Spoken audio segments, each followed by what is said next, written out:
Então, pessoal, dando continuidade aos nossos estudos na disciplina Legislação Social, hoje a gente vai falar um pouquinho sobre estabilidade, garantias provisórias de emprego, que são situações em que a gente vai ter uma hipótese de tratamento especial para algumas situações envolvendo a extinção do contrato.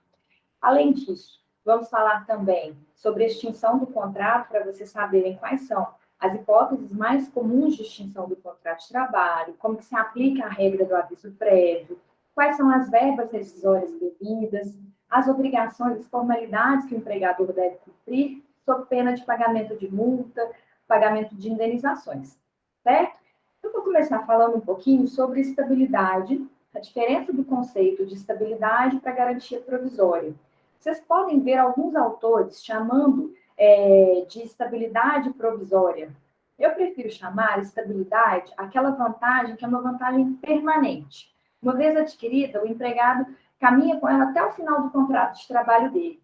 Já as garantias provisórias de emprego são aquelas situações em que nós temos um período, um lapso temporal dentro do contrato, definido por lei, definido na Constituição, em que não vai poder o empregador dispensar aquele empregado, a não ser que ele pratique uma falta grave. Então, a gente vai esmiuçar, vai falar um pouquinho mais sobre as hipóteses que envolvem estabilidade e garantias para o emprego, tá bom? Boa noite, Ian. Em primeiro lugar, na nossa legislação, a CLT, ela é de 1943, né? Nós tínhamos como regra a estabilidade decenal, ou regime da indenização por tempo de serviço. O que significa isso? O artigo 492 da CLT trazia a regra, antes da Constituição de 88, de que o empregado que trabalhasse, o mesmo empregador, sempre quando eu me refiro ao empregado, lembre-se, é aquele que reúne os requisitos que configuram a relação de emprego, seja ela urbana ou rural. Os domésticos não tinham aplicação desse artigo 492, porque os domésticos não... A CLT, até a emenda constitucional de 2013, estender alguns direitos previstos na Constituição e a Lei Complementar 150 de 2015, trazer uma ampliação desses direitos regulamentando essa emenda constitucional de 2013, os domésticos, a eles não se aplicava a CLT. Então, estou me referindo nesse modelo que vigorava antes da Constituição de 88, que teria estabilidade decenal, aos empregados urbanos e aos empregados rurais. Se ficassem trabalhando para o mesmo empregador pelo prazo de 10 anos, eles adquiriam uma vantagem permanente, que era não poder ser dispensado por esse empregador, não poder ser despedido por esse empregador, a não ser que praticassem uma falta grave entre aquelas hipóteses previstas no artigo 482. Depois eu vou falar aqui quais são as hipóteses de falta grave, mas só para vocês terem uma ideia, o artigo 482, ele estabelece que quando o empregado pratica atos de insubordinação, de indisciplina, mau procedimento, continência de conduta, ele pratica ofensas verbais ou agressão física contra o empregador, seus prepostos, colegas de trabalho, pratica atos que possam denegrir a imagem da empresa, se ele, por exemplo, pratica atos de concorrência com o empregador, todas essas hipóteses são elencadas no artigo 482 da CLT como caracterizadoras de faltas desse empregado. E essas faltas, dependendo da gravidade, podem levar à extinção do contrato de trabalho por justa causa. Então, quando a gente fala assim, falta grave, dispensa por justa causa, a gente está se referindo a essas situações que podem levar à extinção do contrato por culpa do empregado. E essa questão relativa à estabilidade decenal daria para esse empregado, que já tinha 10 anos de casa para o mesmo empregador, o direito de só ser dispensado se praticasse uma falta grave. E mesmo assim, esse empregador ele teria que fazer a prova numa ação específica, que é chamada de inquérito para apuração de falta grave, que aquele empregado tinha praticado uma falta. Então, é uma vantagem permanente muito relevante, porque o empregador, para por fim ao contrato de trabalho, teria que fazer a prova da prática de uma falta grave por esse empregado, comprovada judicialmente e reconhecida pelo juiz do trabalho para autorizar a extinção, para desconstituir aquele vínculo de emprego. Sob pena de, se dispensasse esse empregado, que era estável decenal, sem comprovar essa falta grave, esse empregador teria que reintegrar esse empregado teria o direito de retornar ao trabalho e esse empregador teria que pagar todos os salários e demais direitos trabalhistas por aquele período em que o trabalhador não exerceu o trabalho por ter sido indevidamente dispensado, por ter sido praticado um ato de dispensa que não tem efeito jurídico, que é nulo, porque ele não poderia acontecer diante da garantia que era da estabilidade decenal que existia. Agora, se fosse desaconselhável a reintegração de um trabalhador estável decenal, o juiz do trabalho poderia, com base no artigo 497 da CLT, converter o direito de reintegração, o direito ao emprego, numa indenização correspondente ao dobro da indenização por tempo de serviço. Então, vamos entender? Antes da Constituição de 88, vigorava o regime da estabilidade decenal, que era vinculado ao regime da indenização por tempo de serviço. O que significa isso? Se o empregador quisesse dispensar um empregado que tinha, por exemplo, 2 anos de contrato de trabalho vigente, quer dispensar esse empregado, ele não praticou uma falta grave, esse empregador poderia dispensar baseando-se unicamente na vontade dele, empregador? Ele teria esse direito potestativo, ele teria essa possibilidade de praticar um ato sem a concordância da outra parte? A lei permitia isso? Sim, mas aí esse empregador teria que pagar para esse empregado que tinha 2 anos de contrato, o que a gente chama de indenização por tempo de serviço. Como que ele calcularia isso? Ele pegaria o maior salário mensal que esse empregado teve durante esses 2 anos e pagaria 1 mês de salário para cada ano de vigência do contrato. Então, no meu exemplo, esse empregado que tinha 2 anos de casa receberia uma indenização pela dispensa por ato de vontade do empregador, uma dispensa sem justa causa, correspondente a 2 vezes a remuneração mensal dele. E o ato estaria perfeito, poderia ser praticada essa dispensa, mesmo que não praticasse falta grave. Agora, se esse empregado já tivesse 12 anos de contrato, esse empregador só poderia dispensar esse empregado se comprovasse a prática de uma falta grave, ação específica, que é o inquérito para apuração de falta grave. Ele mandaria reintegrar aquele trabalhador e pagar todo o período que ele ficou sem trabalhar indevidamente.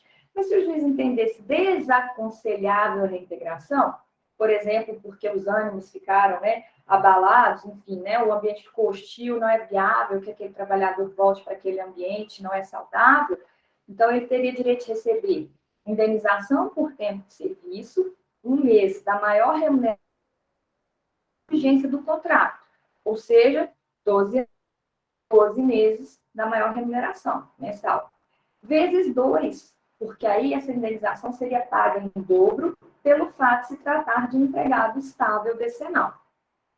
Vou perguntar, professora, mas por que você está explicando isso? É possível que quando a gente tem, que a gente tem ainda hoje empregados que são estáveis decenais, é possível, né? Eles já devem estar caminhando aí para deixarem de trabalhar com esses empregadores. Por que eu quero que vocês entendam? Esse era o regime que vigorava, que é o único que existia, até 1966. Em 1966, a Lei 5.100 criou o regime do FGTS, já devem ter ouvido falar, Fundo de Garantia por Tempo de Serviço. E o regime do FGTS, naquele momento, em 1966, ele era uma opção, ele era uma alternativa. Algumas carteiras de trabalho ainda têm as impressas, porque agora é digital, tem essa indicação lá, a opção pelo FGTS, o empregado fazia por escrito essa opção. E se ele optasse pelo regime do FGTS, nós não teríamos essa indenização por tempo de serviço e nem a estabilidade decenal. O que a gente teria? A gente teria um empregado com obrigação de fazer o depósito mensal de 8% sobre todas as parcelas salariais, sobre toda a remuneração devida àquele empregado. Isso ia sendo depositado numa conta vinculada, que a gente chamava de conta vinculada do FGTS, e esse empregado só movimentaria essa conta, só poderia sacar esse dinheiro em algumas situações, por exemplo, no caso de uma dispensa sem justa causa. Além disso, esse empregador, se dispensasse imotivadamente o empregado, que tinha feito a opção pelo regime do FGTS, pagaria uma indenização que, na época, era de 10% sobre o valor total do FGTS depositado. Então, por exemplo, o empregado fez a opção pelo FGTS, trabalhou 5 anos para o empregador. empregador depositou todo mês 8% sobre a remuneração. E aí foi sendo guardado lá na conta vinculada do FGTS, vinculada a esse contrato. Quando o empregador dispensou imotivadamente, ele tinha 5 anos de vigência do contrato, ao invés de fazer o pagamento da indenização por tempo de serviço, o empregado que tinha feito opção pelo FGTS, o que ele teria direito de receber? Sacar o FGTS depositado ao longo desses 5 anos e, além disso, receber uma indenização, um acréscimo de 10% sobre aquele valor que foi depositado, que era devido mensalmente por esse empregador. Então, aí vocês vão perguntar, mas matematicamente, né, aritmeticamente, do ponto de vista pecuniário, é uma desvantagem? Não, acaba que empata, assim. 8% todo mês, mais a indenização do FGTS, que depois, em 1988, foi majorada para 40%. Então, desde 88, essa indenização que eu falei que inicialmente era de 10, passou a ser de 40. Em termos pecuniários, dá o mesmo valor. Ah, mas então é melhor ou é pior o regime do FGTS? Qual é o problema que eu vejo em relação a essa substituição? No regime anterior, da indenização por tempo de serviço vinculada à estabilidade decenal, existia uma dificuldade maior para o empregador dispensar esse empregado baseando simplesmente na sua vontade como empregador, concorda? Então, a partir do momento que o regime do FGTS veio como uma alternativa em 1966 e a partir da Constituição de 1988 se tornou regime obrigatório para todos os trabalhadores urbanos e rurais e, posteriormente, em 2013, estendido aos empregados domésticos, o que ele teve de negativo foi deixar de ter esse empecilho para dispensa. Eles vão pensar, mas e a liberdade do empregador, o direito de propriedade? Sim, mas pensando a médio e longo prazo, não é bom nem para os empregadores, e de um ponto de vista macroeconômico, isso leva a uma dificuldade da gente ter os empregados tendo uma melhoria da sua condição de trabalho, no sentido de a gente ter uma qualificação de mão de obra, capacitação de mão de obra. O empregador, ele vai ver o empregado como algo descartável. Ao invés de eu investir na qualificação, na formação do meu pessoal, e ter contratos que são duradouros no tempo, né, que vão durar mais tempo, eu vou trocando à medida que esse empregado for ficando desatualizado, eu vou procurar no mercado alguém que já tenha uma formação, que já contribua para essa empresa dessa forma. Então, nos últimos, a gente está falando de 66, então, nos últimos 50 anos, nos últimos 60 anos, essa escolha política, né, essa escolha legislativa que foi feita, ela acabou gerando esse efeito negativo, porque não houve, em contrapartida, uma preocupação, um planejamento para a qualificação de mão de obra, para a formação de mão de obra, e isso associado ao contexto em que nós tivemos a terceirização sendo utilizada, principalmente a partir da década de 1970, na iniciativa privada, de forma massiva, nós temos aí uma rotatividade, um turnover de pessoal altíssimo. Então, isso gera essa situação que nós temos hoje, né? Não é nem uma obrigação do governo, não é uma obrigação do empregador, os sindicatos também não se dedicam a isso, seja porque não se organizaram nesse sentido, porque não tem condições, enquanto a gente deveria ter uma ação desses três sujeitos no sentido de buscar a qualificação da mão de obra, a melhoria, e esse foi um fator bastante negativo. Por isso que eu quis trazer esse histórico para vocês sobre a estabilidade decenal, até a gente chegar na Constituição de 88, que trouxe o regime do FGTS como obrigatório e deixou de existir a estabilidade decenal para aqueles que foram contratados a partir da Constituição de 88. É possível que nós tenhamos uma situação em que, no dia 10 de outubro de 1988, quando foi promulgada a Constituição, a gente já tivesse uma pessoa que já tinha adquirido o direito à estabilidade decenal.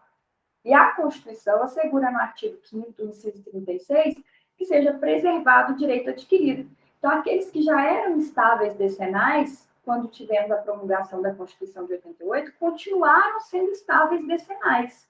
E a gente pode ter um modelo híbrido em que a gente vai tratar esse empregado, vai apurar a indenização até 1988. Um mês de remuneração para cada ano de vigência do contrato de trabalho. E a partir da Constituição de 88, a gente vai ter a obrigação do empregador de depositar 8% a título de FGTS todo mês e pagar a indenização de 40% sobre o FGTS, sobre esse saldo da totalidade do FGTS da Constituição de 88 em diante. Além disso, para esse empregador dispensar esse empregado que era estável decenal e que preservou esse direito, né, que caminhou com esse direito adquirido, ele terá que fazer um inquérito para apuração de falta grave, só poderá dispensar esse trabalhador em caso de falta grave comprovada no inquérito. Entendido? Então, a estabilidade decenal, ela é a vantagem mais importante entre essas, né, consideradas as hipóteses de garantias provisórias. A estabilidade decenal, ela é definitiva porque ela geraria para o empregador a obrigação de continuar com esse empregado, a não ser que ele praticasse uma falta grave, a não ser que ele se aposentasse voluntariamente, a não ser que ele falecesse ou que ele se demitisse. Mas por que isso? Existia essa preocupação em manter esse contrato? Porque o salário é meio de prover a subsistência do trabalhador, é meio para ele poder se manter, né? Prover as necessidades básicas. Então, a ideia do era que, no momento em que houvesse aposentadoria espontânea, prevista no artigo 453 da CLT, ele teria outra forma, que era a aposentadoria, o benefício previdenciário e a aposentadoria, para prover a sua subsistência, e assim o contrato estaria extinto, ou no caso de morte, ou no caso do empregado se demitir, com homologação perante o sindicato da categoria. E por que isso? Porque, considerados os princípios que informam o direito do trabalho, nós já falamos numa aula para trás, né? O princípio da continuidade da relação de emprego, o princípio da proteção, o princípio da inalterabilidade contratual lesiva, o princípio da condição mais benéfica, todos eles são no sentido de demonstrar que, quanto mais tempo esse contrato perdura, a tendência é que o conjunto de direitos vá se alargando, vá aumentando, por quê?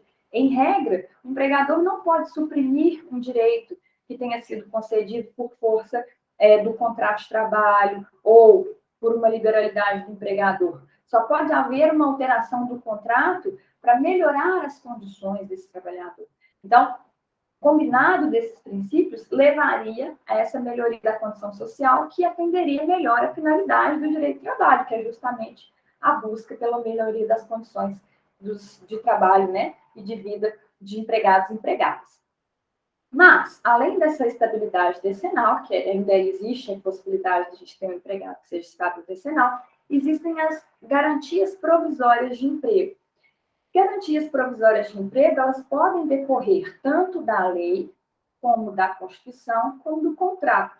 Então, todas as vezes que eu falar aqui alguma situação envolvendo garantia provisória de emprego, ou ela vai ser decorrente da lei, ou ela vai ser decorrente do contrato, a vontade das partes, às vezes o regulamento de empresa, acordo ou convenção coletiva também pode estabelecer. Eu trouxe aqui as mais comuns, vocês vão ver que no roteiro que eu disponibilizei para vocês, tem outras hipóteses de garantia de emprego, coloquei lá, por exemplo, a garantia de emprego do artigo 19 do ato das disposições constitucionais transitórias, que se aplica a estabilidade que se aplica ao empregado contratado pela administração pública, sem prévia aprovação em concurso, ou seja, uma situação que, a partir da Constituição de 88, é considerada irregular, porque o artigo 37 exige prévia aprovação em concurso público.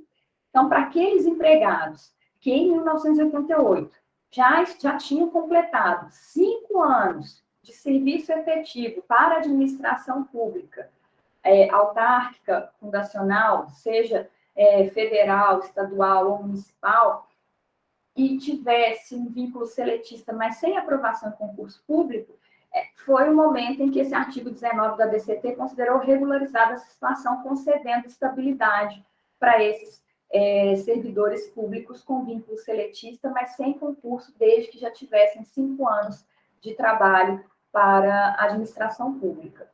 Uma outra hipótese, o artigo 41 da Constituição estabelece a estabilidade para aqueles agora contratados com prévia aprovação em concurso público, então, servidores com vínculo com a administração pública, após prévia aprovação em concurso, após o período do estágio probatório de 3 anos, também é uma hipótese de estabilidade, então é no artigo 41 da CLT.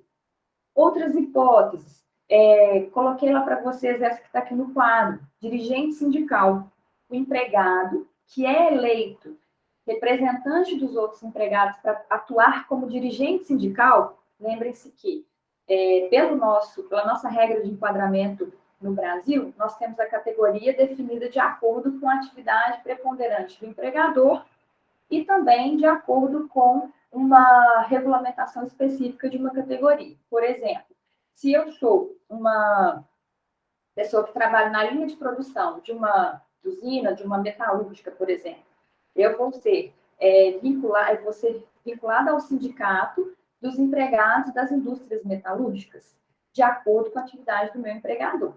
Se esse sindicato, que representa a categoria profissional, elege em assembleia empregados para comporem, né, a direção desse sindicato, esses empregados terão garantia provisória de emprego, desde o registro da candidatura até um ano depois que terminar o mandato deles.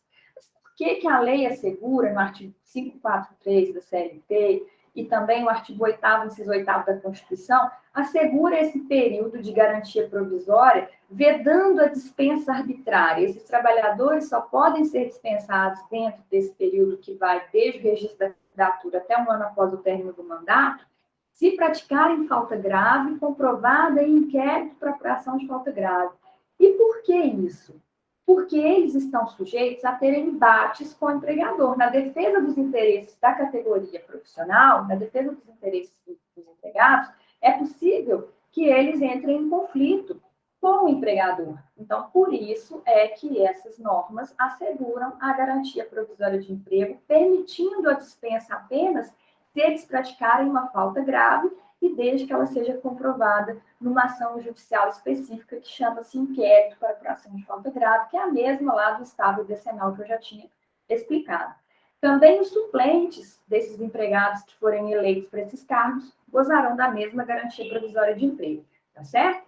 Coloquei aqui no item 2.2, representante dos empregados na comissão de conciliação prévia. O que é comissão de conciliação prévia? Essas comissões, elas são compostas de forma paritária por representantes dos empregados e dos empregadores. Elas podem funcionar no âmbito das empresas, então podem ser criadas dentro das empresas ou junto aos sindicatos. Qual foi o objetivo quando foi criada, né, essa possibilidade de serem constituídas essas comissões de conciliação prévia? Esperava-se que houvesse, gente, uma mobilização no sentido de evitar a judicialização, ou seja, de evitar ações trabalhistas. Esperava-se que elas pudessem resolver conflitos entre empregados e empregadores sem que fosse necessário propor uma ação judicialmente. Então, a finalidade, a princípio, era essa. E nessas comissões de conciliação prévia, como eu disse, haverá representante dos empregados também, não é? Então, por isso, para tentar dirimir os conflitos entre os empregados e empregadores, é possível que esses empregados que atuam na comissão de conciliação prévia também entrem em atrito com o empregador. Então, para, de certa maneira, assegurar para eles uma maior proteção, para que eles possam exercer essa função sem estarem sujeitos à coação, à pressão ali no dia a dia com o empregador, também é assegurada a garantia provisória de emprego para eles nos mesmos moldes que a do dirigente sindical, desde o registro da candidatura até um ano após o término do mandato que ele vai exercer, certo? Então, só pode dispensar se praticar uma falta grave também. Além disso, vocês vão ver aí no roteiro escrito, que eu vou disponibilizar no drive da disciplina, que os empregados eleitos para atuarem nos conselhos curadores, conselho curador do FGTS, conselho curador da Previdência Social, também, né, podem entrar nesse tipo de situação de embate, conflito com o empregador, e para eles também vai haver a garantia de emprego, só poderão ser dispensados até um ano, né, garantia desde o registro da candidatura até um ano após o término do mandato também. Nessas situações, só poderão ser dispensados se praticarem falta grave. Uma outra hipótese de garantia provisória de emprego, essa eu acho que a maioria já deve ter ouvido falar, pelo menos, é que é assegurada à gestante, à empregada, desde a confirmação da gravidez até 5 meses após o parto, tem a garantia provisória de emprego e só pode ser dispensada se praticar uma falta grave. Nesse caso da gestante, não vai haver a obrigação do empregador de fazer o inquérito para apuração de falta grave, não. Como que funcionaria? Se o empregador entende que a gestante praticou uma falta grave, ele dispensa essa causa e depois essa empregada, judicialmente, vai tentar reverter a justa causa, dizendo ao juiz que não praticou o ato que o empregador disse que ela praticou, e esse empregador vai ter que fazer a prova nessa ação proposta pela empregada de que não praticou esse ato. Não havendo a prova da prática dessa falta grave nessa hipótese e nas demais hipóteses anteriores, o juiz vai determinar a reintegração daquele trabalhador, no caso da gestante da trabalhadora, e pagar os salários desde o período em que ela foi afastada até o efetivo retorno, até a efetiva reintegração. Salários também acrescidos de 13º salários, férias, recolhimento de FGTS, recolhimento de INSS, como se em atividade estivesse. Então, quando a determinação para reintegração, tem que também ser considerado todo aquele período que a pessoa ficou sem trabalhar por um ato praticado de forma nula pelo empregador, certo? Muito bem. Então, voltando aqui na gestante, só para a gente esclarecer uma coisa. É necessário, para que haja garantia provisória de emprego, que o empregador tenha ciência da gravidez? Nós temos já um posicionamento dos nossos tribunais, ou seja, um conjunto de decisões reiteradas que formam o que a gente chama de jurisprudência, e até consolidou-se numa súmula do TST, que é a súmula 244, no sentido de que, mesmo que o empregador não tenha ciência da gestação no ato da dispensa, isso não impede o direito à reintegração. Por exemplo, eu dispensei imotivadamente, sem justa causa, uma empregada em dezembro de 2021. Eu não sabia que ela estava grávida. A empregada também não sabia que estava grávida. Depois, em janeiro, ela me comunicou, olha, fiz um exame aqui, estou grávida, e a gravidez, a concepção aconteceu em novembro. O que o empregador deve fazer? Dar a dispensa, reintegrar esse empregado. Se ele não fizer isso por essa via, né, administrativamente, ou sem a necessidade de uma ação judicial, essa empregada pode propor a ação discutindo o direito à reintegração. Então, a ciência da gravidez não é requisito obrigatório para que exista o direito à garantia provisória de emprego. E outras questões também que sejam polêmicas. Se a gente está falando de um contrato, por exemplo, que é um contrato com prazo determinado, um contrato de experiência, que já foi, desde o início, estipulado para durar 90 dias, prazo máximo que é previsto no artigo 443 da CLT. Se essa empregada fica grávida no curso do contrato de experiência, ela vai ter o direito de manter esse contrato até 5 meses após o parto, ou seja, a gestação, a garantia provisória de emprego vai fazer com que haja uma prorrogação desse contrato para assegurar a permanência desse vínculo até o final da garantia provisória de emprego, que é de até 5 meses após o parto. O entendimento que consta na súmula 244 do TST é de que mesmo no contrato com prazo determinado, é devida à reintegração, é devida à garantia de emprego.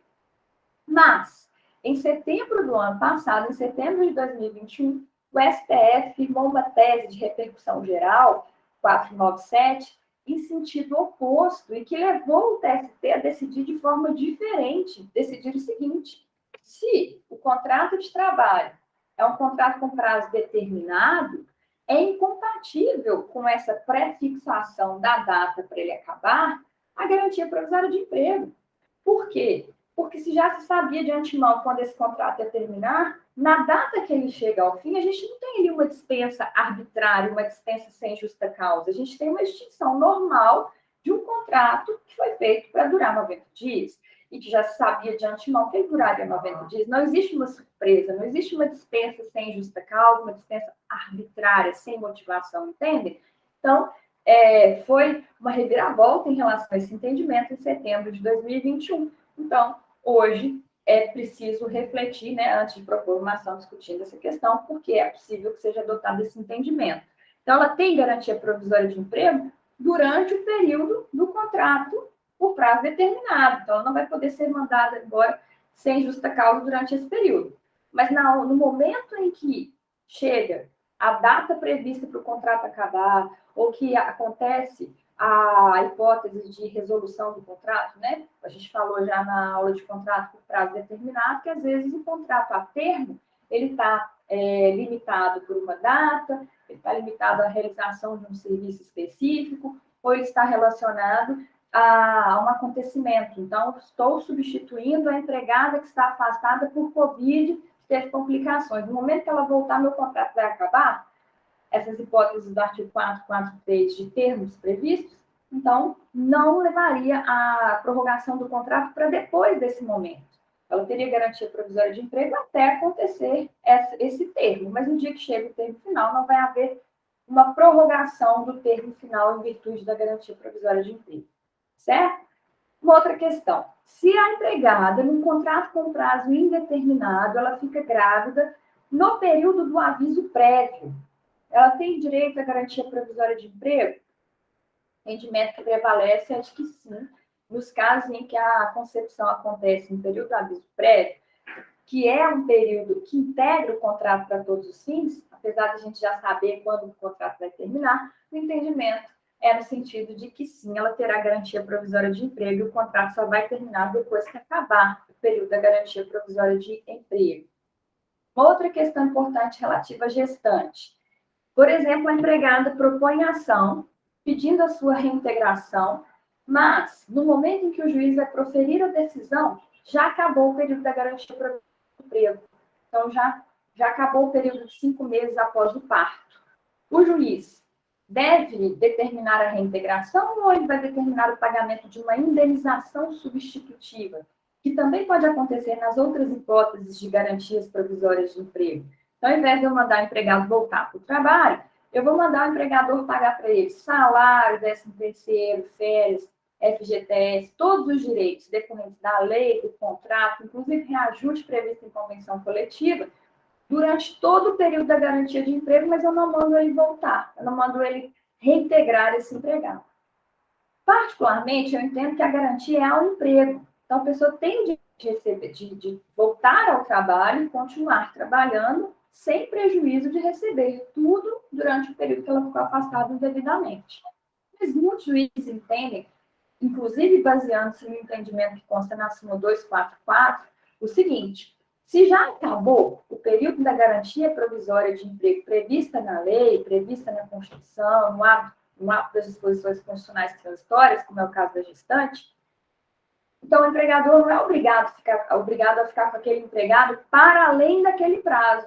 Então, tem juízes que, quando acontece essa situação, já tendo acabado o período da garantia provisória de emprego, ao invés de mandar reintegrar o trabalhador, mandam pagar apenas a indenização do período da garantia provisória de emprego. Nesse sentido, é a súmula 244 do TST.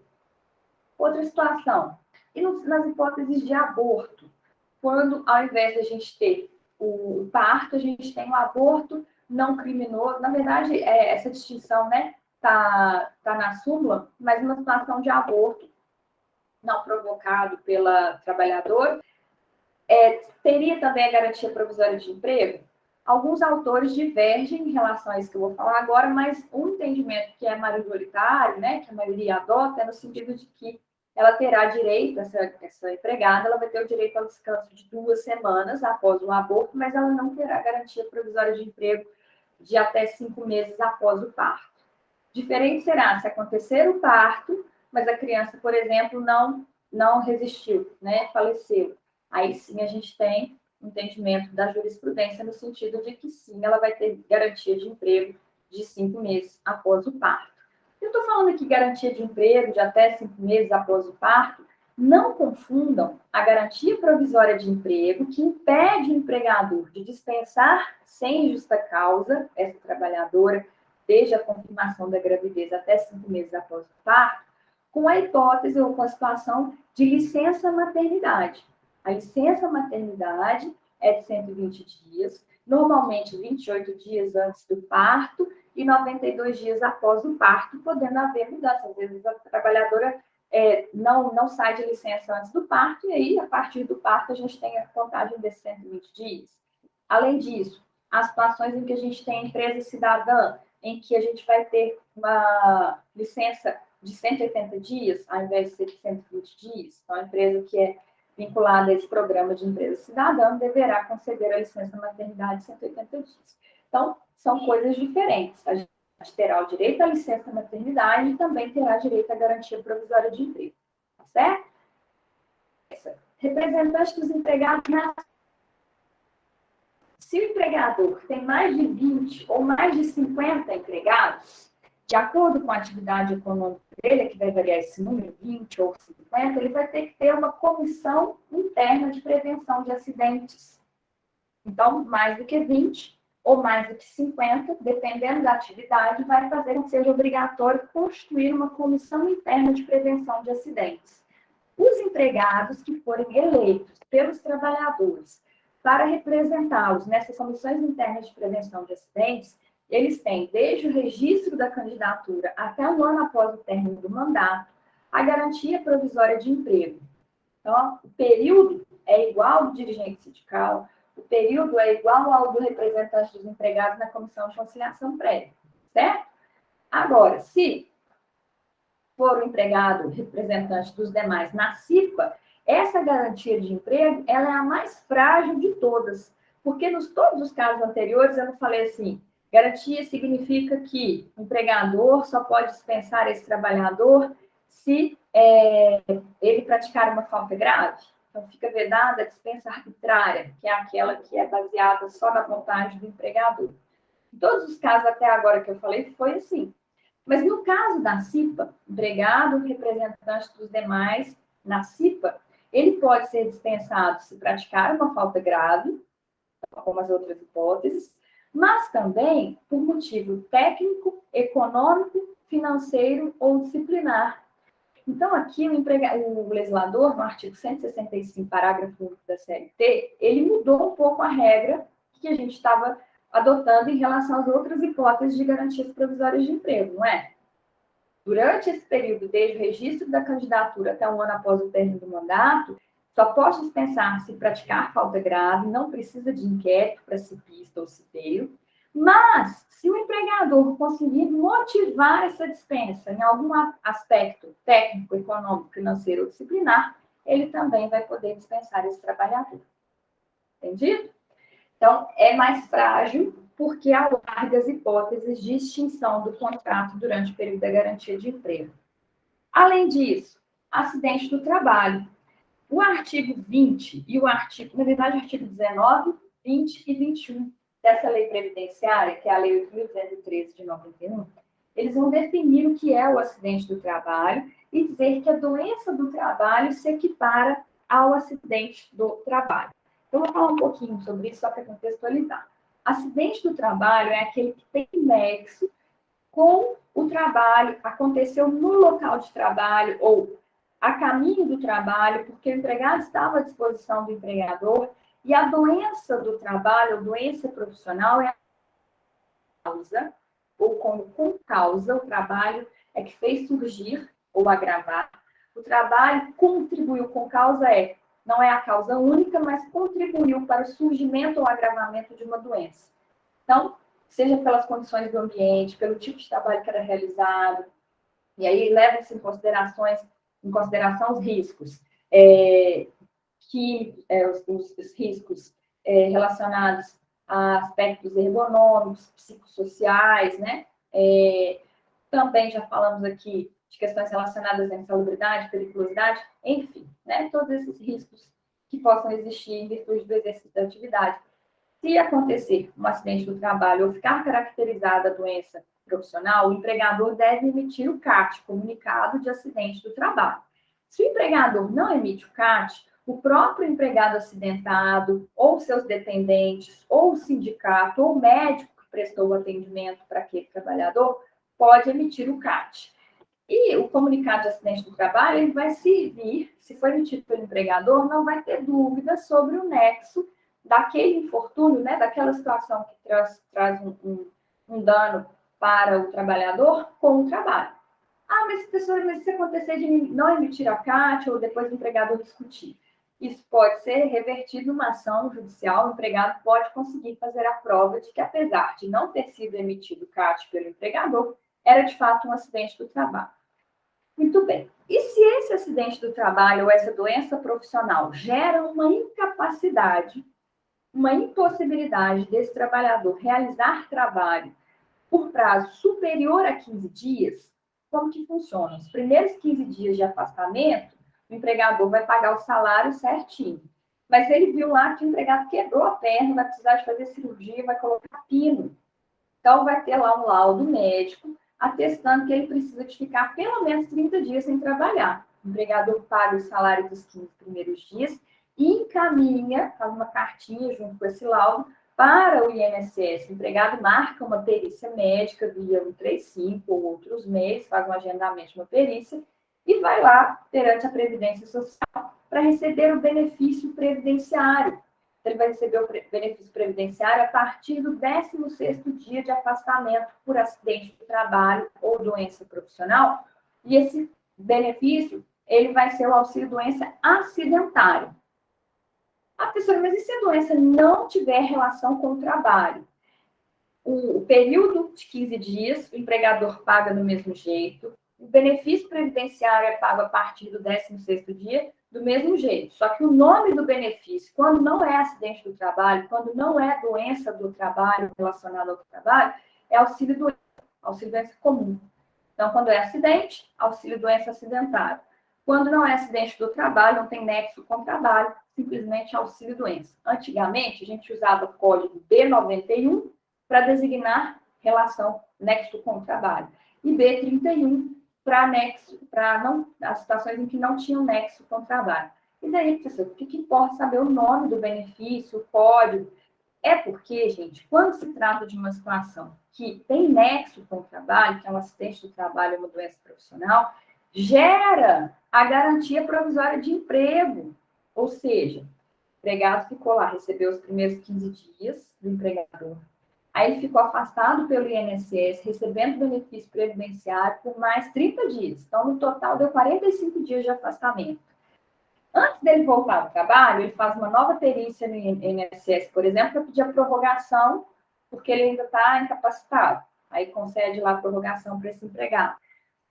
Aí, depois ele já está considerado apto, ele faz um exame de retorno ao trabalho. Um atestado de saúde ocupacional de retorno tem que ser feito pelo médico do trabalho contratado pela empresa ou, né, uma clínica especializada, o empregador vai encaminhar ele para lá. Que pode atestar lá, apto para retornar ao trabalho. A partir do momento que esse empregado ele deixa de receber o benefício previdenciário, a gente começa a contar o prazo da garantia provisória de emprego, que é de pelo menos 12 meses. O artigo 118 da Lei 8.213 de 91 prevê que ele não poderá ser dispensado de forma arbitrária, ou seja, não pode ser dispensado sem justa causa, só pode ser dispensado de praticar uma falta grave, não precisa de inquérito para apuração de falta grave no caso do acidentado, mas ele só pode ser dispensado se ele praticar uma falta grave nesse período, que vai desde a cessação do benefício previdenciário até pelo menos 12 meses. É assim que está na lei. Aí vocês podem perguntar assim, né, professor, mas pode acontecer, eu já vi com uma pessoa que eu conheço, o empregador não emitiu CAT, não encaminhou para o INSS, não pagou salário, não fez nada, deixou a pessoa lá na casa dela 40 dias, ela não pôde trabalhar durante 40 dias, ou então pagou um salário de 40 dias, ela não recebeu o benefício previdenciário. Então, essa pessoa não vai ter direito à garantia provisória de emprego, porque o artigo fala, a partir da cessação do benefício previdenciário, na legislação civil, a gente tem uma regra, o artigo que prevê que quando há uma tentativa de impedir o adimplemento, né, e pedir que aconteça a caracterização de uma determinada situação, o preenchimento de um requisito para ter um determinado direito, considera-se preenchido aquele requisito. Então, o que esse empregador fez? Ele não pode ser beneficiado com essa artimanha, esse ardil, esse descumprimento de obrigação legal que ele praticou, né? Ao deixar de emitir CAT, ao deixar de encaminhar ao INSS, ele não pode ser beneficiado com a própria torpeza, com o erro que ele cometeu. Então, a gente vai considerar o seguinte, era uma situação que tinha nexo com o trabalho, que gerou a incapacidade? Essa incapacidade durou por mais de 15 dias? Ele ficou incapacitado de realizar o trabalho por mais de 15 dias? Se sim, ele vai ter direito à garantia provisória de emprego, a gente vai contar a partir do dia que ele estava apto a voltar ao trabalho. Os 2 meses contados a partir do dia que ele estava apto para voltar ao trabalho. Beleza? Além dessa hipótese, tem uma outra situação nessa mesma lei, 8.213, de 1991, que ela não é exatamente de garantia provisória de emprego, porque ela não traz um lapso temporal em que haja restrição para a dispensa acontecer. Mas ela também implica numa restrição para o empregador dispensar empregados que tenham, que sejam pessoas com deficiência. Então, quando a gente tem empresas com mais de 100 empregados, elas têm que ter uma cota que varia de 2% a 5%, conforme a quantidade de empregados que sejam pessoas com deficiência. E o artigo 93, parágrafo 1º, diz o seguinte: nos contratos com prazo determinado, com duração de mais de 90 dias, e nos contratos com prazo indeterminado, eu só posso dispensar sem justa causa um empregado que seja pessoa com deficiência se eu comprovar a contratação de outro empregado que tenha deficiência para ficar no lugar dele. Então, é uma permuta nesse sentido que o artigo 93 exige. Ele não estabelece um prazo, não fala assim, vai ser garantido o emprego. Ele só fala o seguinte: para que essa dispensa sem justa causa seja considerada válida, eu tenho que comprovar a contratação de uma outra pessoa com deficiência para ficar no lugar daquela pessoa que eu estou dispensando. Entendido? Então, existem essas regras gerais sobre estabilidade e garantias provisórias de emprego. Vocês vão ver que no roteiro que eu disponibilizei para vocês tem mais um monte de outras informações, mas só para vocês terem uma noção geral, tá certo? Agora, falando um pouquinho mais especificamente sobre a extinção do contrato de trabalho, eu já até antecipei aqui quais são os princípios que regem a interpretação, né, das modalidades e das verbas rescisórias em geral. Nós temos presunções favoráveis ao empregado quando a gente fala de extinção do contrato. Por exemplo, se existe dúvida sobre se o contrato foi feito com prazo determinado ou indeterminado, presume-se que o contrato seja indeterminado. Se existe dúvida se o contrato foi extinto ou se ele continua em vigor, presume-se que o contrato continua em vigor. Se existe discussão sobre qual foi a modalidade, a forma de extinção daquele contrato, presume-se que a forma de extinção do contrato tenha sido aquela que é mais benéfica, que maior benefício traz para o empregado. E por que essas presunções são favoráveis ao trabalhador? Por que é ônus do empregador provar que era um contrato a termo, provar que houve sim a extinção do contrato, provar que sim houve a justa causa para a dispensa, que não houve ali dispensa imotivada, sim uma demissão? Por quê? Por conta da combinação dos princípios, né, que a gente já até relembrou nessa aula, o princípio da proteção, o princípio da continuidade da relação de emprego. Então, esses princípios combinados, eles trazem essas presunções favoráveis ao trabalhador no que se refere às interpretações em torno da extinção do contrato, modalidades. E por que é importante isso? Porque cada forma de extinção do contrato vai dar direito a um conjunto de verbas rescisórias, obrigações de pagar e obrigações de fazer.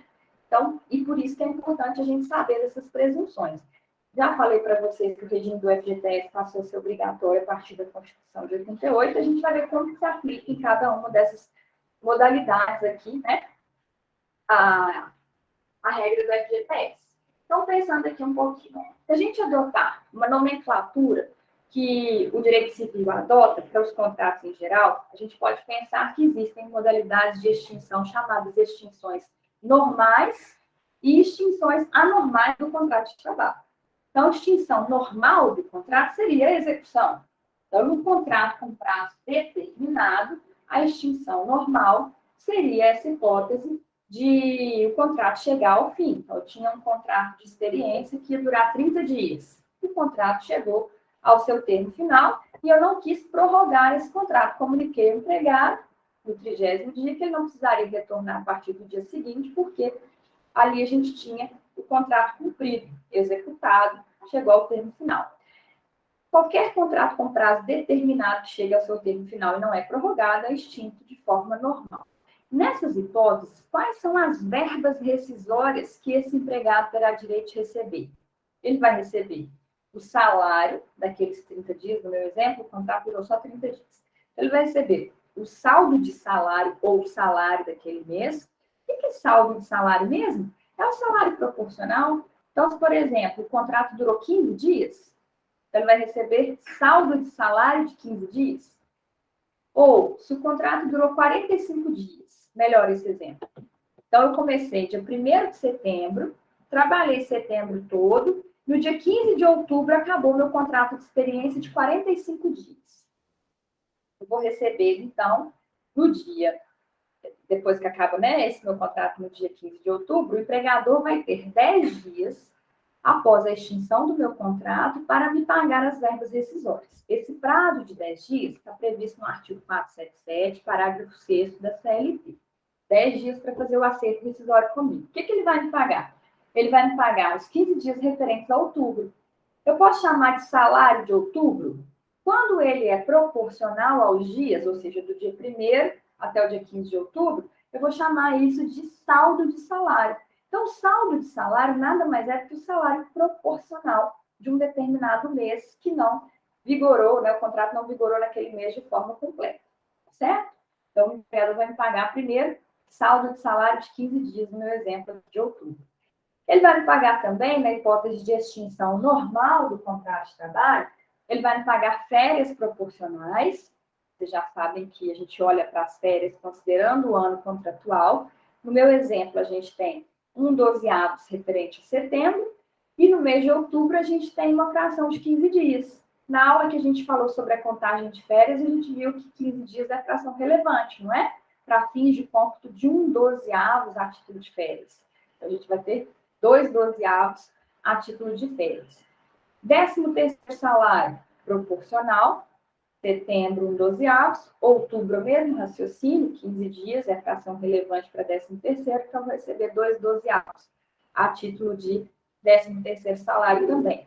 Além disso, meu empregador vai liberar o FGTS, que ele depositou em setembro e outubro, e eu vou ter direito de receber o seguro-desemprego?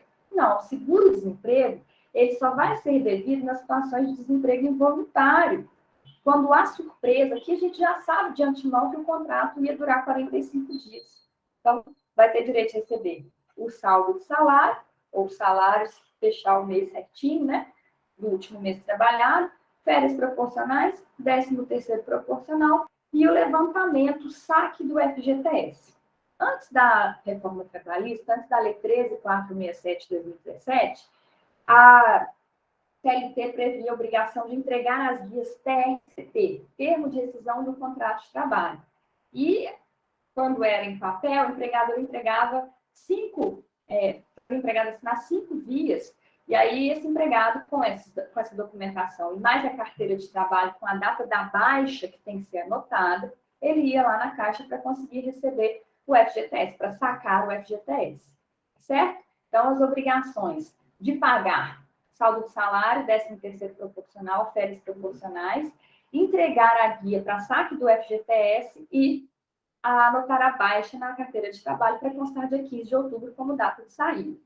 Com a modificação que nós tivemos com a reforma trabalhista, o empregador pode não entregar as guias TRCT e simplesmente, por meios digitais, comunicar à Caixa, comunicar os órgãos competentes da extinção daquele contrato. Então, seria suficiente. Qual é a consequência se o empregador não faz o acerto rescisório no prazo de 10 dias? Aí, esse mesmo artigo 477, que prevê o prazo de 10 dias no parágrafo 6º para fazer o acerto rescisório, no parágrafo 8º fala do pagamento da multa correspondente a 1 mês de salário do empregado. Então, se eu não faço o pagamento das verbas rescisórias no prazo de 10 dias, então a gente vai ter a aplicação da multa e vai ser devido mais 1 mês de salário para esse empregado. Certo? Então, caminhando um pouco mais. Extinção do contrato por ato de vontade. Então, o contrato foi extinto porque o empregador quis, ou porque o empregado quis, ou porque ambos quiseram. Quando eu tenho uma situação que é vontade de um só, eu digo que é um ato de resilição unilateral. Então, resilição unilateral, vontade de uma só dessas partes. E se esse ato é do empregado, eu uso a expressão demissão. O empregado se demitiu. E ele não precisa da concordância da outra parte para que produza efeito a demissão. Basta ele comunicar. Então, quando vocês falam assim, o empregado pediu demissão, a gente costuma falar assim, né? Na verdade, o empregado se demitiu, porque ele simplesmente comunicou a demissão ao empregador, não necessitando de uma concordância desse empregador para o contrato chegar ao fim, certo? Se o ato de vontade unilateral é do empregador, então a gente vai chamar isso de dispensa imotivada, ou despedida imotivada. Tem muita gente que usa o termo demissão para designar a extinção por ato do empregador. Tecnicamente, demissão é quando é do empregado. Quando é do empregador, a gente deve usar dispensa ou despedida. Mas eu sei que já pode estar arraigado aí, né? Uma questão até do hábito mesmo, mas demissão é o termo adequado para ato do empregado. E quando é bilateral? Aí a gente tem o distrato, ou seja, tanto o empregado quanto o empregador concordaram. Essa hipótese, ela não era prevista antes da reforma trabalhista. O artigo 484-A da CLT é que passou a prever essa hipótese de distrato, quando há vontade de ambas as partes. E no caso de adesão ao PDV, também já existia essa possibilidade por força de acordo ou convenção coletiva, mas esse artigo 477B, ele foi criado com a reforma trabalhista, com a Lei 13.467 de 2017. É que alguém perguntando o que é o PDV? Plano de demissão voluntária. Então, nesse caso aqui, o empregador, ele cria um plano de incentivo à demissão. O empregador precisa, por exemplo, enxugar o quadro de funcionários, mas ele não quer dispensar imotivadamente, às vezes porque ele não quer, ele não tem como desembolsar o valor da rescisão cheia, que a gente diz, que é dispensa imotivada, é a modalidade que vai dar direito ao maior conjunto de parcelas trabalhistas, de verbas rescisórias, aliás. Então, ele faz o seguinte, ele cria um programa prevendo o seguinte: o empregado que aderir ao plano de demissão voluntária, ou seja, que concordar em sair, que quiser se demitir, vai ter direito, por exemplo, a um benefício que é uma gratificação de 5 vezes o salário. Então, vai ter um bônus. E aí, então, o empregado adere ao PDV e aí vai ser caracterizado como uma concordância com aquele plano de demissão voluntária. Alguns autores tratam a adesão ao PDV como demissão e outros tratam como distrato. O cuidado que deve ter o empregado é o seguinte: a CLT, ela prevê nesse artigo 477B que se o empregado adere ao PDV, ele dá quitação plena e irrevogável quanto a todos os direitos decorrentes do contrato de trabalho, se esse PDV estiver previsto em acordo ou convenção coletiva, e desde que não haja ressalva específica feita entre as partes. Então, de novo, eu aderi ao plano de demissão voluntária e depois eu quero propor uma ação para pedir horas extras. Eu vou ter algum empecilho? Sim, o artigo 477B disse que, se esse PDV está previsto em acordo ou convenção coletiva, ou seja, foi proveniente de uma negociação coletiva e o seu sindicato da categoria profissional participou. Você aderiu a esse PDV previsto em acordo ou convenção coletiva. Não colocou na hora de aderir ao PDV que estava ressalvando o direito de discutir as horas extras, você deu quitação plena e irrevogável para o seu empregador. Você não pode discutir mais nenhuma parcela decorrente do contrato de trabalho, mesmo que o seu PDV não tenha nem cogitado, nem passado perto de horas extras, que era o direito que você pretendia discutir na sua ação. Esse é um entendimento que tem prevalecido desde antes, né, da reforma trabalhista, mas agora está expresso no texto da CLT, certo? Então, eu já até antecipei que a modalidade de extinção do contrato que dá direito a um conjunto maior de verbas rescisórias é a dispensa motivada. Não é? A demissão vai dar direito a um conjunto menor de parcelas e o distrato vai ficar no meio do caminho. Então, eu quero colocar aqui, só para vocês terem um exemplo, de quais são as verbas que são devidas numa hipótese de dispensa imotivada. Então, verbas rescisórias. Verbas rescisórias. No caso de dispensa, vou colocar assim, contrato indeterminado, contrato com prazo indeterminado, e é um caso de dispensa imotivada. No caso de uma dispensa imotivada, as verbas serão salário ou saldo de salário,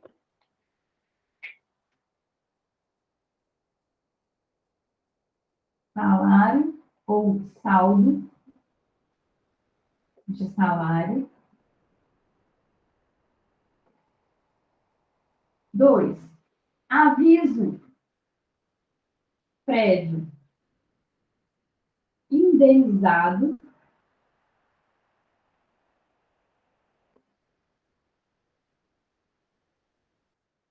Aqui, eu vou colocar assim, uma interrogação, porque a gente vai voltar a falar do aviso prévio daqui a pouquinho. Eu vou mostrar para vocês que o aviso prévio ele pode ser trabalhado ou ele pode ser indenizado. Das modalidades em que o aviso prévio não é trabalhado, ele deve ser indenizado na situação de dispensa imotivada, tá? Então, a gente vai falando aqui. Depois, 13º salário, integral ou proporcional, conforme a data de extinção do contrato. Recolhimento de FGTS sobre as parcelas 1 a 3 acima.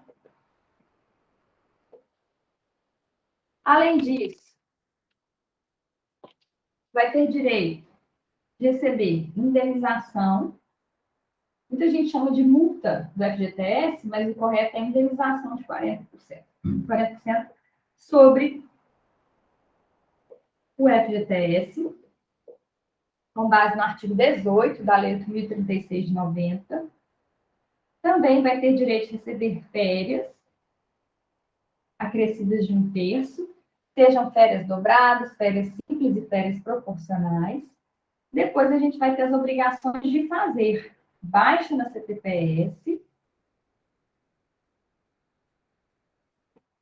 considerando a projeção decorrente do aviso prévio, eu vou explicar o que é isso daqui a pouquinho melhor, além do saque do FGTS,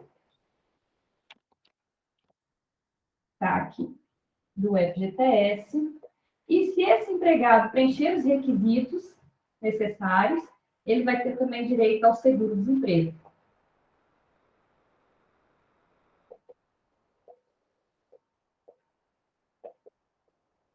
Então, vejam, é uma lista grande, né? Comecei aqui com salário, saldo de salário lá em cima, fui até o seguro-desemprego. Então, esse é o conjunto de verbas rescisórias que é devido no caso de uma dispensa imotivada. Se eu estiver falando de uma hipótese de demissão, vai ser devido o salário, então, o empregado que praticou o ato, ele que se demitiu. Ele vai ter direito de receber o salário ou o saldo de salário, porque é direito adquirido. Ele já trabalhou naquele período, então ele vai ter direito de receber o salário ou o saldo de salário. Aviso prévio, no caso da demissão, é um pouquinho diferente, porque é o empregado que tem a obrigação de cumprir o aviso prévio. Se ele se demite e se recusa a trabalhar no período do aviso, o empregador, além de não ter que pagar o aviso prévio para ele, vai poder descontar das verbas rescisórias o valor do aviso. Então, ele pode perder 2 vezes, porque ele vai deixar de ganhar, vai deixar de receber o aviso indenizado, e ainda pode sofrer o desconto do valor correspondente ao aviso das demais verbas rescisórias que ele tem para receber. Então, o aviso na demissão é o empregado que tem que cumprir, e eu vou explicar melhor daqui a pouquinho, mas só para vocês entenderem. Além disso, na demissão, o empregado não tem direito à indenização de 40% sobre o FGTS.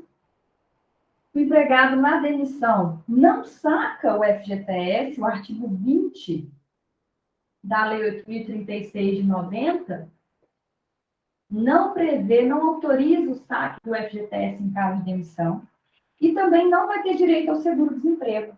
Então, vejam, na demissão, Não tem aviso da forma como está aqui, não tem indenização de 40%, não tem saque do FGTS, não tem seguro-desemprego. E se a gente estiver falando do tal do distrato, que é essa figura nova, essa modalidade nova, lá do artigo 484-A da CLT, o que muda? Então, as duas partes concordaram. Eu já estava querendo sair do trabalho, conversei com o meu empregador, ele falou, então tá, concordo, vamos fazer então um distrato. Ao invés de constar que foi demissão, ao invés de constar que foi dispensa motivada, a causa da extinção do contrato vai ser distrato. O que muda? Vai ter direito ao saldo de salário ou salário? Sim. Vai ter direito ao 13º? Sim. Vai ter direito ao recolhimento de FGTS? Sim. Indenização de 40% sobre o FGTS? Aqui vai ser de 20%. Então, aqui vai ser, no caso do distrato, a indenização do FGTS vai ser devida pela metade. Do mesmo modo, o aviso vai ser devido pela metade. Então, a gente já tem duas diferenças. No caso do distrato, o aviso indenizado vai ser devido pela metade, a indenização do FGTS será devida pela metade, esse empregado vai sacar o FGTS, o artigo 484, parágrafo 1º, prevê que ele vai poder sacar 80% do valor do FGTS. Então, não vai poder sacar o FGTS todo, vai sacar só 80%. E não vai ter direito ao seguro-desemprego na hipótese de distrato, porque houve vontade do empregado também, vontade de ambas as partes, mas houve vontade do empregado. Então, não é uma situação de desemprego involuntário, não vai ser devido o seguro-desemprego. Entendido? Dúvidas? Vamos caminhando um pouquinho mais. Depois eu vou voltar nessa questão do aviso prévio, tá? Para falar mais detalhadamente. Na hipótese de resolução, quando há culpa de alguma das partes, ou de ambas as partes, eu digo que a extinção do contrato se deu por resolução. Então, resolução é extinção do contrato por culpa, porque alguém descumpriu uma obrigação legal, contratual. E aí pode ser que a gente tenha a falta do empregado, que é o que a gente chama de dispensa por justa causa, que eu já falei bastante quando a gente fala das garantias de emprego, né? Ou, quando a falta do empregador, eu chamo isso de rescisão indireta ou despedida indireta. Quando ambos praticam faltas de forma recíproca, a gente chama isso de extinção por culpa recíproca, tá certo? Então, vamos ver quais são as parcelas que são devidas em cada uma dessas modalidades. Na dispensa por justa causa, então, o empregado ele praticou um ato entre aquelas hipóteses do artigo 482 da CLT, que é grave a ponto de levar à extinção do seu contrato, certo? Então, a gente vai ter, ele vai ter direito de receber as parcelas que são um direito adquirido. Vai ter direito de receber o saldo de salário e as férias que já forem devidas de forma integral, férias em dobro e férias simples. Mas pela CLT, artigo 146, ele não vai ter direito de receber férias proporcionais. Vai ter direito de receber o 13º, que já for devido de forma integral, mas não vai ter direito de receber o 13º proporcional. Então, na hipótese de dispensa por justa causa, vão ser devidas apenas as parcelas que já tenham se tornado direito adquirido. Não vão ser devidas às férias proporcionais, mas existe uma linha de entendimento que adota a Convenção 132 da OIT, da Organização Internacional do Trabalho, foi ratificada no Brasil e ela prevê o pagamento de férias proporcionais, independentemente de qual foi a forma da extinção do contrato. O nosso Tribunal Superior do Trabalho não adota esse entendimento, prevalece a aplicação do artigo 146, mas só para vocês saberem que existe, tá certo? E aí, lembrando só o seguinte, uma única falta do empregado já é suficiente para caracterizar a dispensa por justa causa? Não, a dispensa por justa causa, ela tem que ser aplicada numa situação em que eu consiga demonstrar razoabilidade e uma proporcionalidade na gradação entre a conduta do empregado e a aplicação da penalidade, porque o nosso ordenamento jurídico prevê também a possibilidade desse empregado sofrer advertência verbal ou escrita para facilitar a prova pelo empregador, é melhor que ela seja feita por escrito. O empregado assina, porque chegou atrasado, foi advertido porque não estava de uniforme, foi advertido porque estava usando o telefone celular no horário de serviço e já tinha sido comunicado que não poderia. Também é possível se aplicar suspensão de até 30 dias, conforme o artigo 474 da CLT. E aí, durante esse período de suspensão, esse empregado não recebe salário. Vocês já devem ter ouvido falar da suspensão como balão, né? O empregado teve um balão de 3 dias, no máximo 30 dias sem receber salário. E se for uma conduta reiterada, então eu já apliquei advertência, já apliquei suspensão, e mesmo assim ele continua praticando faltas, aí eu posso dispensar por justa causa. Então, às vezes, a falta em si não era tão grave, mas foi um contexto em que eu fui dosando as penas e de forma gradual, fui tentando trazer ali um caráter pedagógico para aquelas medidas, mas mesmo assim o empregado não se corrigiu, não deixou de praticar faltas. Então, aí eu dispensei por justa causa. Ou, às vezes, foi a primeira vez, mas foi um advogado que deixou de comparecer a uma audiência do escritório, ele era um advogado empregado.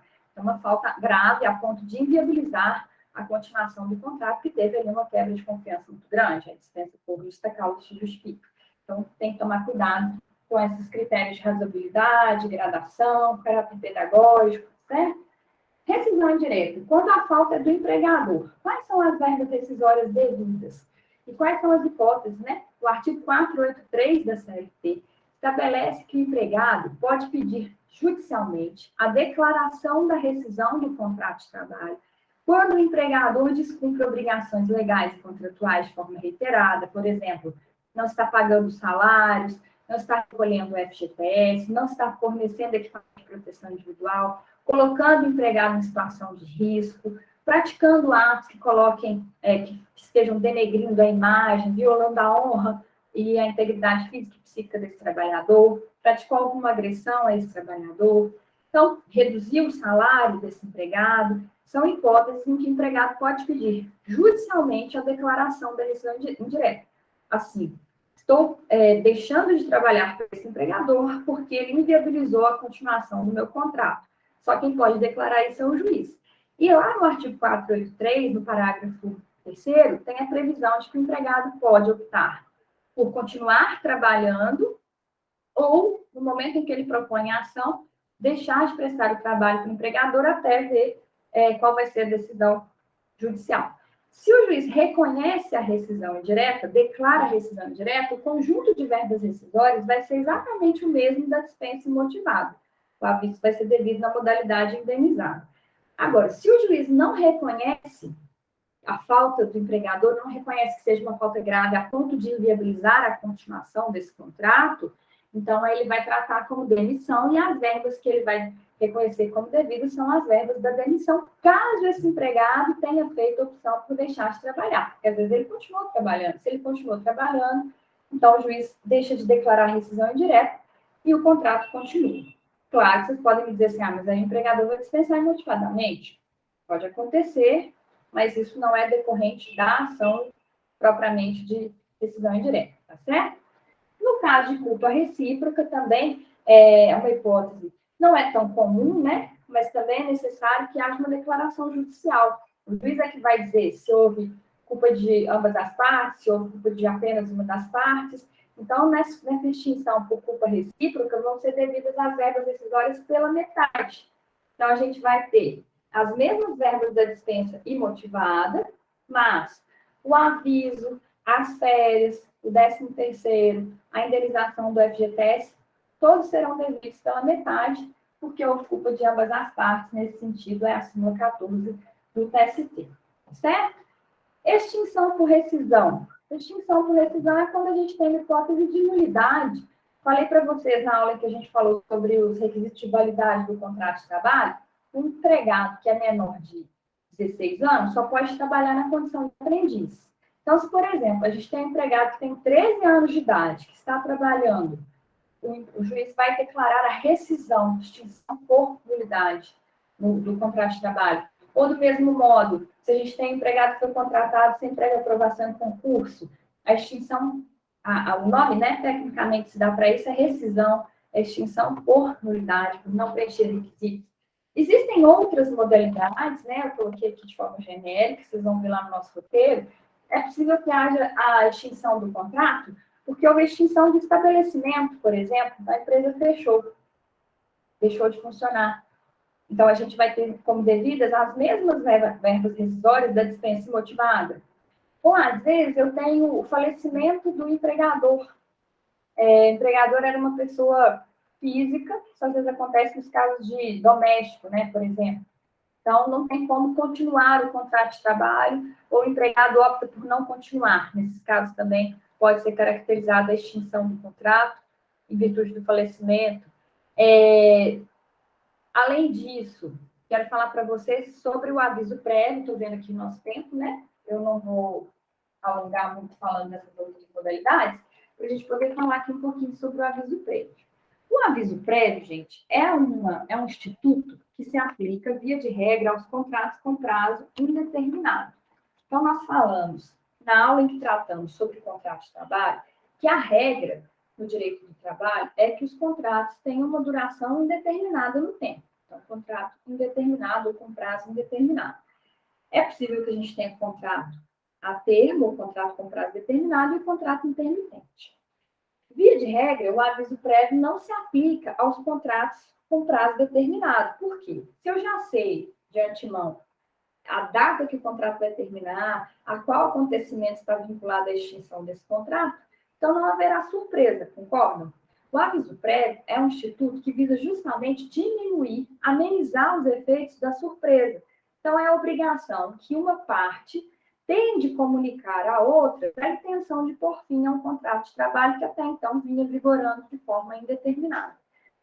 Uma das finalidades que o aviso prévio tem, então, é justamente amenizar os efeitos dessa surpresa, comunicar a parte contrária. Então, a primeira função é comunicar a parte contrária da intenção de pôr fim ao contrato. A segunda função que ele tem é de tornar certa a data para esse contrato terminar. Porque eu comunico uma determinada data, que daí tantos dias o contrato chegará ao fim. Então, ele vigorava sem data para acabar e passará a ter uma data. Além disso, terceira função que o aviso prévio cumpre é o direito de receber, de trabalhar durante o período do aviso para receber o salário correspondente àquele período. Então, é também um direito, mas ao mesmo tempo um dever. Por quê? Quando é o empregador que toma a iniciativa de pôr fim ao contrato de trabalho por prazo indeterminado, ele deve comunicar ao empregado com uma antecedência mínima de 30 dias. Então, o aviso prévio é de no mínimo 30 dias, podendo chegar até 90 dias, porque em 2011 nós tivemos a Lei 12.506, que passou a prever que para cada ano completo de vigência do contrato de trabalho, a gente tem que somar mais 3 dias a título de aviso prévio indenizado proporcional. Então, se meu contrato durou 1 ano e meio, eu tenho um ano inteiro, eu tenho um ano completo de vigência do meu contrato, somado aos 30 dias, que é o período mínimo de aviso, meu aviso é de 33 dias. Se o empregador quer colocar fim ao contrato por um ato de dispensa imotivada, resilição unilateral por ato do empregador, ele tem que comunicar esse empregado com uma antecedência mínima de 33 dias. É isso que, para isso, né, que serve o aviso prévio. E esse empregado tem o direito de receber o salário desses 33 dias, porque o período do aviso ele é período de contrato de trabalho, ele integra o contrato de trabalho para todos os fins. Então, eu tenho direito de receber e de trabalhar para receber. Pode ser que o empregador faça a opção de fazer um aviso indenizado, ou seja, não vai exigir que eu trabalhe durante esse período e vai indenizar, vai me pagar o valor correspondente a esses 33 dias. Pode? Pode. Quem decide se o aviso é trabalhado ou indenizado é o empregador. Se o empregador, então, decide indenizar, ele vai pagar de forma proporcional os 33 dias, mas ele tem que levar em consideração esses 33 dias na hora que ele for anotar minha carteira de trabalho. Por exemplo, se eu fui comunicado da dispensa imotivada no dia 1º de dezembro de 2021, como é que vou contar esses 33 dias? No dia da comunicação, dia 1º de dezembro, eu excluo, que é o dia que eu fiquei sabendo. A partir do dia 2 de dezembro, eu começo a contar 33 dias. Então, eu tenho lá, dezembro no mês tem 31. Se eu tirar o dia 1º, então eu tenho 30 dias de aviso em dezembro.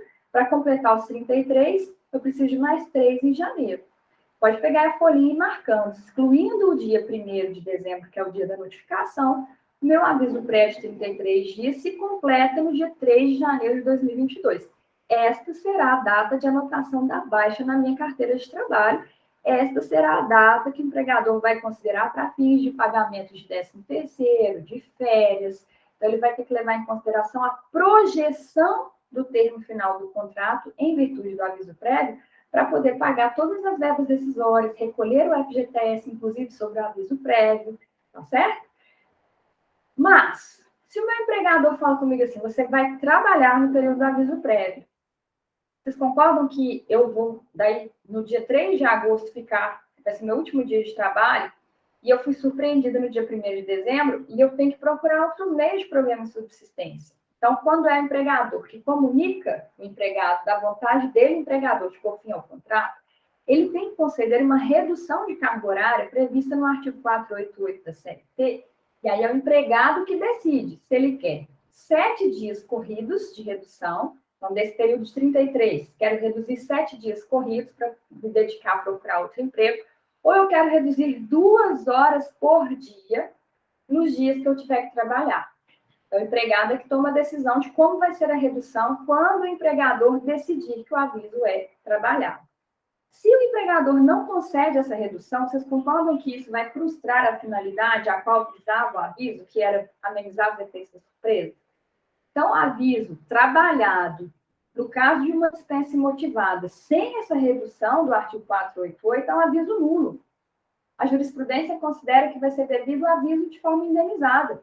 Então, se eu trabalhei todos os dias até dia 3 de dezembro, sem a redução de 7 dias corridos ou sem a redução de 2 horas no horário diário, eu posso propor uma ação dizendo que meu último dia trabalhado foi 3 de janeiro, cumprir aviso trabalhado sem redução, que eu quero um aviso indenizado a partir do dia 4 de janeiro, de 33 dias para frente.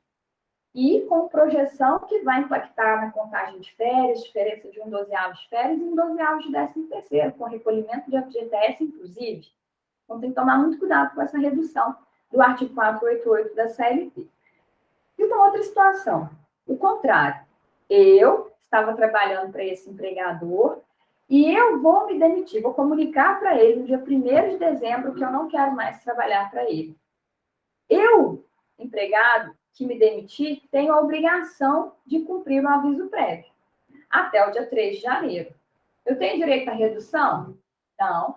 O empregador vai decidir, tá bom, você está se demitindo, você vai fazer o aviso trabalhado ou indenizado? Aliás, você vai ter que cumprir aviso trabalhado. O empregador é que vai decidir se ele vai exigir ou não. Pode ser que o empregador diga o seguinte, tudo bem, não precisa voltar a trabalhar aqui. Eu tinha o dever de trabalhar no aviso prévio, mas eu tenho também o direito. Se o empregador fala para mim assim, você está à disposição para trabalhar, mas eu, empregador, não quero que você trabalhe, esse empregador ele tem que fazer o pagamento do aviso indenizado, mesmo sendo um caso de demissão. Agora, diferente será na hipótese do artigo 487, parágrafo 2º.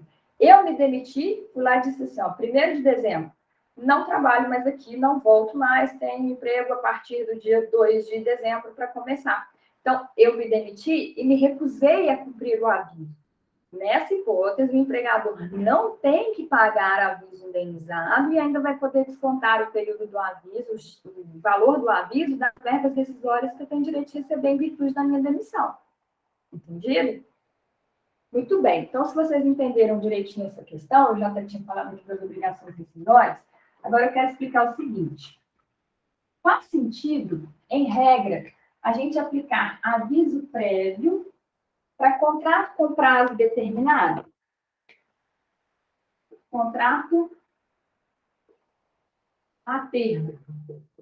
Por exemplo, um contrato de experiência, que foi feito para durar 60 dias.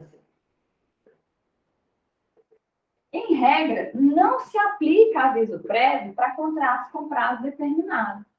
Ah, professora, mas olha só, o meu contrato ia durar do dia 1º de novembro até o dia 30 de dezembro. Ele ia durar 30 mais 30, ele ia durar 60 dias. Quando foi aqui no 30º dia, o empregador comunicou a dispensa imotivada. Eu já sabia que o contrato é terminado aí 60 dias, mas como é que fica? Eu tive aqui uma surpresa, não tive? Então, no 30º dia aqui, no dia 30/11, o empregador comunicou a dispensa imotivada. O contrato que deveria durar 60 dias durou só 30. Nesse caso, tem que dar aviso prévio? Não. Em regra, não tem aviso prévio em contrato com prazo determinado. Ah, mas tem que ter alguma coisa, né, para reparar essa surpresa. Sim, o artigo 479 da CLT prevê que nos casos em que eu tenho contrato com prazo determinado, em que há extinção por dispensa imotivada antes do termo final, portanto, não foi uma extinção normal, não chegou no final de 60 dias. Foi uma extinção anormal, dispensa imotivada. Então, esse empregador ele vai ter que me pagar uma indenização correspondente à metade dos salários do período que faltava para completar esse contrato. O artigo 479 estabelece que terá devida indenização correspondente à metade do salário que faltava para completar o contrato com prazo indeterminado. Então, se faltavam 30 dias, o artigo 479 vai assegurar o direito para esse empregado de receber o quê? O equivalente a 15 dias de salário, mas não vai ter direito ao aviso prévio. Se fosse o contrário, o contrato deveria durar 60 dias, o empregado se demitiu no 30º dia. Aí o artigo 480 prevê: o empregador poderá, em caso de prejuízo, descontar do empregado o valor correspondente à metade dos salários que faltavam até o contrato terminar. Então, o valor é o mesmo, 15 dias, no meu exemplo. A questão é que o empregador vai poder descontar do empregado, do valor que ele tem de verbas rescisórias para receber, o valor correspondente à metade dos salários do período que faltava para completar aquele contrato a termo. Então, quer dizer que nunca vai ter aviso prévio em contrato a termo? Pode ser que tenha, desde que exista uma cláusula expressa, o artigo 481 da CLT fala isso, tem que ter uma cláusula expressa no contrato, prevendo que, em caso de extinção do contrato com prazo determinado ali celebrado, será devido o aviso prévio. Aí não vai ter mais aplicação desse artigo 479, nem do artigo 480. Não vai ter essa indenização de metade dos salários do período que faltava para terminar. Aí a gente vai aplicar o aviso prévio, com a projeção do aviso prévio e tudo mais que envolve o aviso prévio. Entendido? Então, a única hipótese que tem de aplicação de aviso prévio para contrato com prazo determinado é quando houver essa cláusula expressa no artigo 481 da CLT no contrato de trabalho feito entre as partes. Tá certo? Então, feita essa explicação sobre o aviso prévio, só quero falar mais uma coisinha. Eu já falei da multa do artigo 477, parágrafo 8º da CLT. Quero falar ainda da multa do artigo 467 da CLT. Então, eu disse para vocês que, qualquer que seja a modalidade de extinção do contrato, as verbas rescisórias têm que ser pagas em 10 dias úteis, contados da extinção do contrato, conforme o artigo 477, parágrafo 6º da CLT. É isso? Deixa eu só... Fechou aqui uma coisinha. Artigo 477, parágrafo 6º da CLT. E aí, gente, no caso dessas verbas rescisórias não serem pagas dentro desses 10 dias contados da extinção do contrato, pode acontecer de eu propor uma ação trabalhista pedindo o pagamento dessas verbas rescisórias. Se o empregado propõe essa ação e o empregador não faz o pagamento das verbas rescisórias na primeira assentada, ou seja, na audiência, então ele não está discutindo, ele está concordando que o empregado tem direito àquelas verbas, ou está dizendo assim, eu não paguei porque eu não tinha dinheiro, enfim. Ele não está negando o direito àquelas verbas, elas são incontroversas, ele tem que fazer o pagamento na audiência, porque se ele não fizer, vai ser aplicada uma outra multa de 50% sobre o valor de cada uma das verbas rescisórias que está sendo pleiteada e que não é negada, cujo direito não é negado, que não é impugnado, tá certo? E, por fim, tem uma outra questão que pode ser devida, que é a indenização adicional. O artigo 9º da Lei 7.138 de 84, ela prevê que o empregado, se é dispensado motivadamente nos 30 dias que antecedem a data base da categoria, ele vai ter direito a uma indenização correspondente à remuneração mensal dele. Como assim? A gente já falou o que é a data base da categoria quando falamos sobre noções de direito do trabalho, noções de direito coletivo do trabalho, estão lembrados?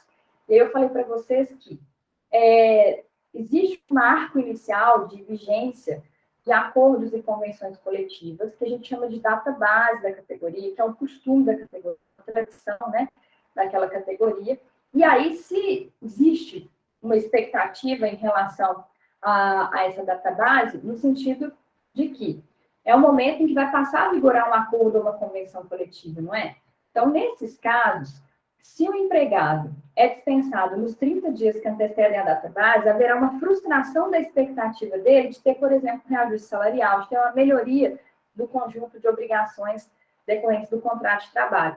Então, por conta disso, quando a data da extinção do contrato cai nessa janela de 30 dias, que é anterior à data base da categoria, o empregador tem que pagar a indenização adicional, que a gente chama, a indenização da data base, que corresponde à remuneração mensal do empregado, né? Então, gente, muita coisa, muita informação. Eu vou depois fazer um exercício para vocês fazerem a contagem do aviso prévio, vou ensinar como é que faz essa contagem proporcional, mas para não ficar muito hoje, primeiro absorvam isso, façam a leitura do material escrito, que eu vou colocar lá no Drive para vocês, e aí, na próxima aula, eu passo esse exercício também, que vai facilitar para vocês fazerem a última atividade avaliativa, tá certo? Então, estudem aí, bons estudos. Obrigada, Andressa. Até a próxima. Vou deixar de gravar aqui. Se tiverem alguma dúvida, vocês podem me perguntar, tá, gente? Na próxima aula ou também pelos nossos meios de comunicação.